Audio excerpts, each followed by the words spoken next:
আজ বাড়িতে কি হয়েছে, মানে কি কিছু বলেছে, জলদি করে বলো না আমায়।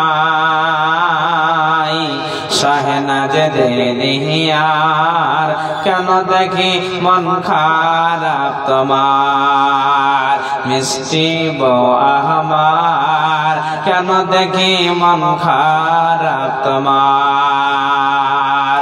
আমি তোমায় করতে খুশি, পড়তে পারি গলায় রশি।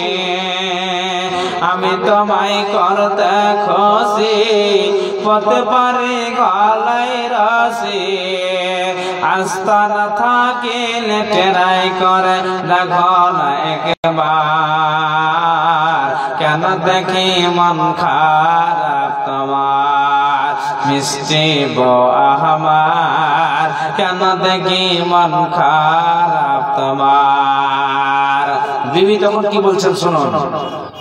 তোমার মায়ের জ্বালা স্বামী সহিতে না পারি আমি, তোমার মায়ের জ্বালা স্বামী সহিতে না পারি আমি। থাকবো না রে বাড়িতে, চলে যাব বাপের ঘর, কেন দেখি মন খারাপ তোমার, মিষ্টি বউ আমার কেন দেখি মন খারাপ তোমার। বিবির কথা শুনে কানে ছুটে এলো মায়ের প্রাণে, বিবির কথা শুনে কানে ছুটে এলো মায়ের প্রাণে। ধাক্কা মেরে মাকে ফেলে ভাঙলো মায়ের বুকের হাড়, কেন দেখি মন খারাপ তোমার। বিবির কথা শুনে কানে ছুটে এলো মায়ের প্রাণে, ধাক্কা মেরে মাকে ফেলে ভাঙলো মায়ের হাতের হাড়, কেন দেখি মন খারাপ তোমার, মিষ্টি বউ আমার কেন দেখি মন খারাপ তোমার। ভাইজান আজকে সত্যি গাজলটা মিলিয়ে দেখেন যে নিজের বিবির জন্য মা বাবাকে বাড়ি থেকে বের করে দিচ্ছে। আমি কাঠিয়ার থেকে জালসা করে আসছিলাম, রাস্তায় দেখছি তার শ্বশুর শাশুড়িকে এবং ছেলেটার মা বাবাকে বাড়ি থেকে রোডে তাকে পাঠিয়ে দিয়েছে, চলে যাও চলে যাও চলে যাও। ভাই আব্বাজান বলেন তো, যে মা বাবা লালন পালন করে আপনাকে মানুষ করেছেন, আজকে তাকে বাড়ি থেকে বের করে দিয়েছেন। আহা, আপনি একটু চিন্তা ভাবনা করে দেখেন, মা বাবা চলে গেলে আর জীবনে পাওয়া যাবে না। বিবি মারা গেছে, বিবি পাওয়া গেছে, যেরকম মা চলে গেল বাবা চলে গেল ওই মতো আর পাওয়া যাবে না। অতএব চলে যাবেন, বিদায় হয়ে যাবেন, কিছু আসবে না। আল্লাহর রাস্তা আছেন, সুবহানাল্লাহ। আহা দেখেন, লিল্লাহি তাকবীর।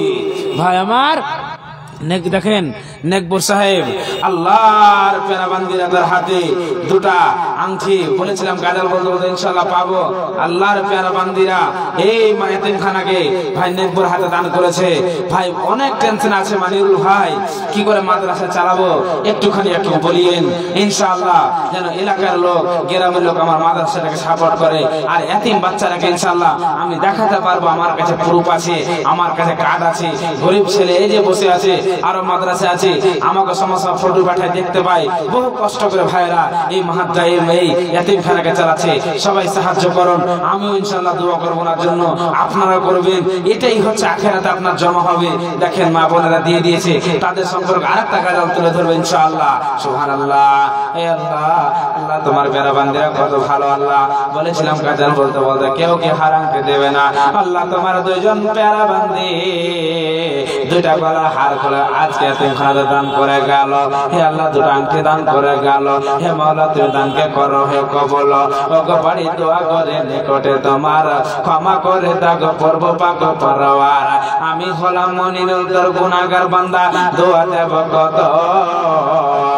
আল্লাহ তুমি নাকি দাও নিজে মন মতো। 100 টাকা করে ডেলিগেট করে দাও ভাইজান। নেকবর সাহেব বলছেন 100 টাকা করে ডেলিগেট করে যদি আল্লাহর বান্দা থাকেন যে আমরা খাবো, আপনার খাওয়া হবে, এটা আপনার দান হয়ে যাবে, আপনার খাওয়া হবে, এতিমখানার দান হয়ে যাবে। বহু কষ্ট করে ভাইয়েরা খরচ করে এই হোটেলটা করেছে, আপনারা নিজে খেয়ে আসেন এবং এটা আপনার দান হয়ে যাবে। আল্লাহর ওয়াস্তে আসেন, ইনশাআল্লাহ দোয়া করবো, আল্লাহ আপনাদের মনোদ্দেশ্য পূরণ করবে। একদম কয়েক মিনিট পরে পরবর্তী বক্তা চলে আসবে, 2-4 মিনিটের মধ্যে আপনার চটচট করে আসেন ইনশাআল্লাহ।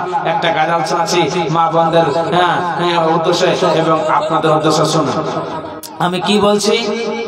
আজকে দেখবেন যারা বাড়িতে নামাজি আছে তাদেরও দিন কাটছে, যারা নামাজ পড়ে না তাদেরও দিন কাটছে। কাটছে কি কাটে না কথা বলে। যারা দায়িত্বশীল মানুষ আছে, বেটা আব্দুল্লাহ সালাত আদায় করো, ফজরের নামাজ পড়ো, কিন্তু ঘুম ভাঙে না, বুঝতে পারছেন, উঠতে পারে না।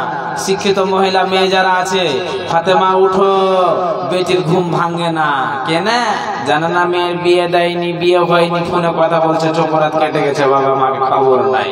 কথা ঠিক না বেটি কথা বলে। কত মেয়ে অন্য ছেলের সাথে পালিয়ে যায়, কত ছেলে খালাতো বোনের সাথে পালিয়ে যায়, কত যুবক খালার সাথে পালিয়ে যায়, কত যুবক মামির সাথে পালিয়ে যায়। আর দেখবেন কোলে তাকে বাঁধা আছে, তাকে গাছে বাঁধা আছে, তাকে বাড়িতে পিটছে, ঘরে পিটছে। দেখছেন কি দেখেন না কথা বলেন। তার জন্য একটা গাজাল তৈরি করেছে, শুনেন, বুঝতে পারবেন, শুনেন। মোবাইল আসিল কেদলা লাগিল, পড়াশোনা মন পাশে না। কথা বুঝতে পারছেন তো? বলবো গাজালটা, শুনেন। মোবাইল আসিল কেদলা লাগিল, পড়াশোনা মন বাসে না, পড়াশোনা আমার লাগে না।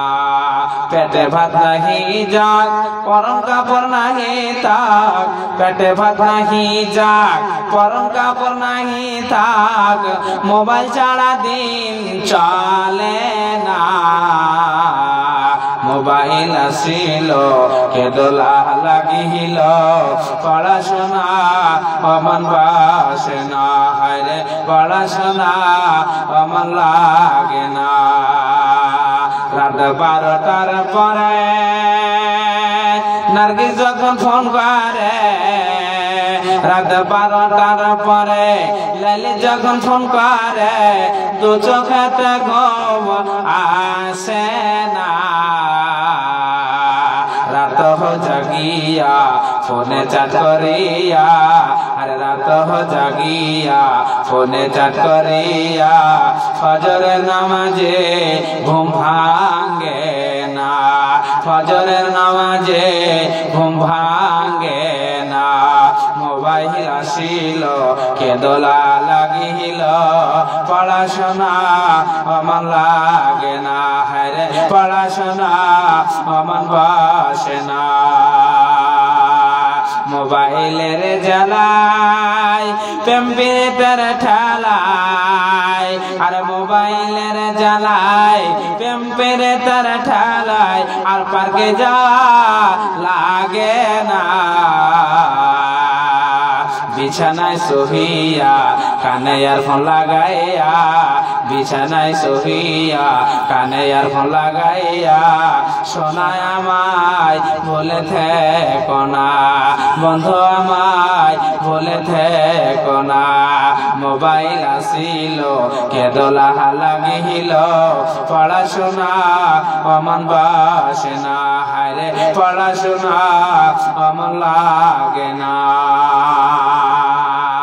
কথা বলতে বলুন ভাইয়া, সত্যি এটা আপনার সাথে আমার সাথে, আমার মেয়ে আপনার ছেলে, আপনার ছেলে আমার মেয়ে। আহা বহুত দুঃখ লাগে, ফোনে রাত রাত জেগে জেগে কথা হয়, কিন্তু সেটাকে আমরা মেনে নিতে পারছি না। আমার মেয়ে ঠিক আছে, আপনাকে খেয়াল রাখতে হবে। আমার বেটি ফাতেমা, আমার বেটি উম্মে কুলসুম, আমার বেটি রোকাইয়া কি করে, আপনাকে খবর রাখতে হবে আব্বাজান, খবর রাখতে হবে ভাইজান। কিন্তু আজকে আমরা খবর রাখতে পারছি না। আহা একটু শুনেন, সবাই জানেন ফেরাউন এখনকার যুগের লোক নয়, মশা এন্ড ফেরাউন, মশার যুগের ফেরাউন, মশার আগের ফেরাউন। আপনারা জেনে রাখেন একজন ফকিরের বাচ্চা ছিল, একজন গরিবের বেটা ছিল। সে নিজেকে, আচ্ছা দোয়া হবে, টাকা দোয়া হবে ইনশাআল্লাহ। মা বোন, দোয়ার জন্য টেনশন নিয়ে না, ইনশাআল্লাহ দেন। একদম শেষ দোয়া করবো, আপনাদের বিদায় নিব। দোয়া ইনশাআল্লাহ আপনাদের জন্য করবো, এটা আমি আশা রাখছি। একটুখানি শুনেন, ফেরাউনের স্ত্রীর নাম কি ছিল বলতে পারবেন? আসিয়া আলাইহিস সালাতু ওয়াস সালাম টাইটেল দিয়েছে। মহিলারা নবী হননি, কিন্তু 4 জন মহিলা নবতী টাইটেল পেয়েছেন। তার মধ্যে একজন হচ্ছে হযরতে আসিয়া আলাইহিস সালাতু ওয়াস সালাম। ফেরাউন সবাই জানেন, নিজেকে আল্লাহ দাবি করেছিল, নিজেকে মালিক মাবুদ মনে করেছিল, আমি সবচেয়ে বড়। সমস্ত লোকেরা তাকে মেনে নিল, কিন্তু কিছু কিছু লোকেরা মেনে নিতে পারলো না। তখন তাদেরকে বলে, এই তোমরা যদি আমাকে না বলো, তোমাদেরকে খাবার দেব না, তোমাদেরকে খাবার দেব না, তোমাদেরকে কোনো কিছু দেব না ভাইজান। এমন সময় তারা মেনে নিল, কিন্তু যারা প্রকৃত ইমানদার মেনে নিতে পারলো না। তখন আসিয়াকে ডাকছে, আসিয়া মা, আমার বোনেরা আপনারা দান করেছেন বলে বুঝাচ্ছে, বুঝেন ভাই আব্বা, আপনারা শোনেন। ফেরাউন বলছে, আসিয়া আমাকে আল্লাহ বলে স্বীকার করেনি। আসিয়া কি বলছেন, স্বামী যান, তুমি আমার স্বামী, কিন্তু খবরদার আল্লাহ হতে পারো না। বন্ধুরে আমার, যখন কথাটি বলল, ফেরাউনের রাগ ধরে গেল। আসিয়া সালাত আদায় করছে, এদিকে ফেরাউন তাকে মারছে, তাকে লাথাচ্ছে, কত তার কত প্রতি আঘাত এনেছেন। একদিন বন্ধুরে মারতে মারতে আসিয়াকে বেহুশ করে দিল, পুরোটা রক্ততে রঙিল করে দিল। টস টস টস টস করে আয়েশা টস টস করে ফেরাউনের বিবি আসিয়ার শরীর দিয়ে রক্ত ঝরছে, তাজা রক্ত ঝরছে। এমন সময় ফেরাউন নিজের শ্বশুর শাশুড়িকে ডাকলো, বলছে, তোমার বেটিকে আমাকে আল্লাহ বানিয়ে নাও, না হলে নিয়ে যাও। তার শ্বশুর শাশুড়ি আসিয়ার মা বাবা আসলো, বেটি আসিয়া রে, ফেরাউনকে আল্লাহ বলে স্বীকার করে নে, জান্নাত পেয়ে যাবি, তোর কোন রকমের কষ্ট হবে না, তোর কোন রকমের বিপদ হবে না। কত আল্লাহ ওয়ালি মহিলা ছিল বন্ধুরে, বলছে, মা ফেরাউন হচ্ছে আমার স্বামী, স্বামী কোনদিন আল্লাহ হতে পারে না, পারে না, পারে না। তার মা বাবা বলছে, আসিয়া রে, দেখ দেখ, তোকে সময় দিলাম, আল্লাহ বলে মেনে নে। বলছে, মা আমি স্বামীকে কোনদিন আল্লাহ বলে মেনে নিতে পারবো না। এমন ফেরাউনের শ্বশুর শাশুড়ি অর্থাৎ আসিয়ার মা বাবা বলল, আসিয়া আজকে আজকে আজকে থেকে তোমার জন্য আমাদের বাড়ির দরওয়াজা বন্ধ। এমন সময় ফেরাউন বলছে, আমার দরওয়াজাও বন্ধ। আল্লাহ আসমানের দরওয়াজা ফাটি বলছে, আয়সা রে কায়। এমন সময় আল্লাহ বলছে, আসিয়া রে, তোর বাবার বাড়ির দরওয়াজা বন্ধ, তোর মায়ের বাড়ির দরওয়াজা বন্ধ, তোর শ্বশুরের বাড়ির দরওয়াজা বন্ধ, অর্থাৎ ফেরাউনের দরওয়াজা বন্ধ। আয় আয়। এমন সময় আল্লাহ বলছে, আসিয়া খবরদার তাকে আল্লাহ বলে মেনে নিস না। আমি আল্লাহ তোমার জন্য জান্নাতের দরওয়াজা খুলে রেখেছি।